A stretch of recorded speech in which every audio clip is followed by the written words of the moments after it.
বাংলাদেশ জাতীয়তাবাদী দলের দলে আপনারা এখানে অনেক কষ্ট করে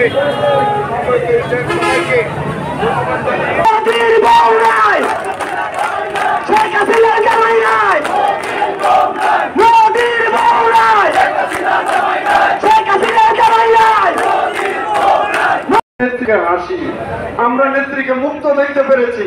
আমাদের নেত্রী আজকে দুনিয়া থেকে বিদায় নিল, আফসোস আর থাকবে না যে আমি বন্দী অবস্থায় আমার মৃত্যু হয়েছে।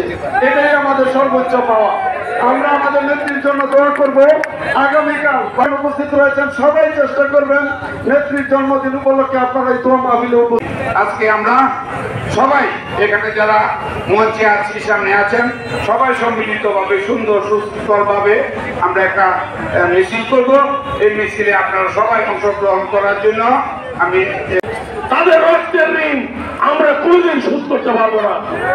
আমরা আগামী দিনে আমাদের নেতা, আগামী রাষ্ট্রনায়ক, দক্ষিণ এশিয়ার সবচাইতে জনপ্রিয় নেতা তারেক রহমানের নেতৃত্বে আমরা আগামী অচিরেই অল্প দিনের ভিতরে যে একটি নির্বাচন হবে, সেই নির্বাচনের মাধ্যমে জনগণের সরকার বাংলাদেশে কায়েম হবে ইনশাআল্লাহ।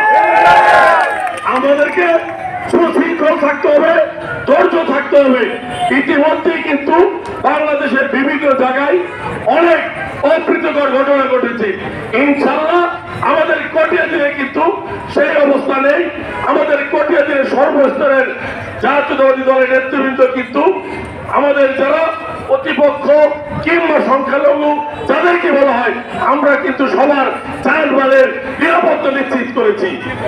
তাই বন্ধুরা আমার, আগামী দিনে আবার এমনি করে ঐক্যবদ্ধভাবে আমরা রাজপথে থাকবো যতক্ষণ না পর্যন্ত আমাদের স্বপ্নের বাংলাদেশ